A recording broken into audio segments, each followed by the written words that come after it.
I've initially decided to make this video back at the peak of the hybrid war, I was unable to really go about writing this. So let's get a few things clear. For starters, the name Portenvenator lethalis translates to lethal monster hunter. While the correct name would be Monstrum, I've used Porten for a more classy and subtle approach.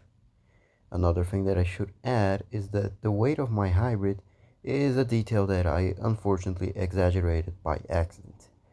For reference, average individuals would be 4 meters tall and 17 meters long. Weight-wise, it depends on the gender of the creature, of the Portenvenator. A male is between 15 to 17 tons, and females weigh between 16 to 18 tons. Furiosa is the largest a Portenvenator can get, capping at around 20 tons.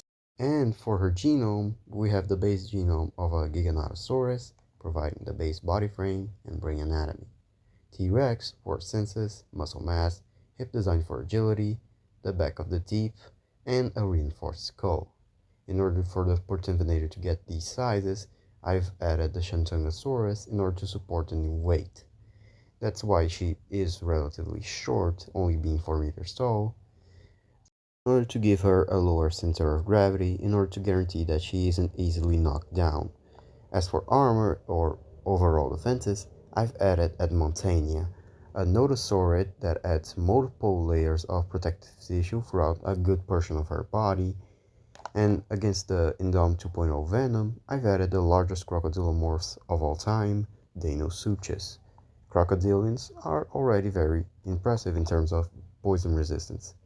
In addition to the poison resistance, I also added the Deinosuchus teeth in the front part of the head or jaw to better grip prey, since the teeth of crocodiles is suited for holding and grasping onto prey without letting it escape.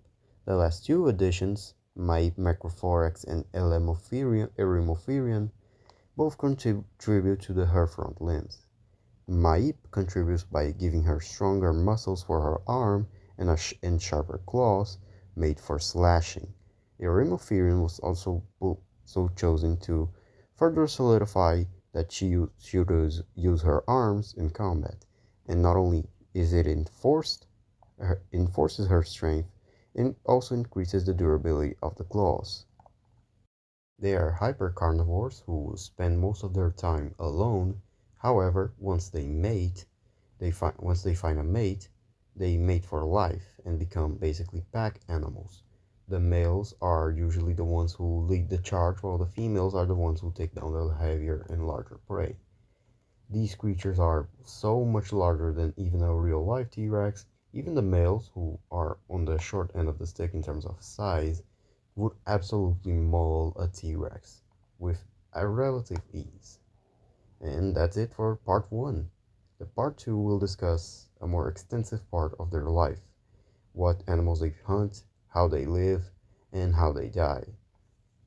Stay tuned for part 2 and be tuned in for the next video. It will be something really special.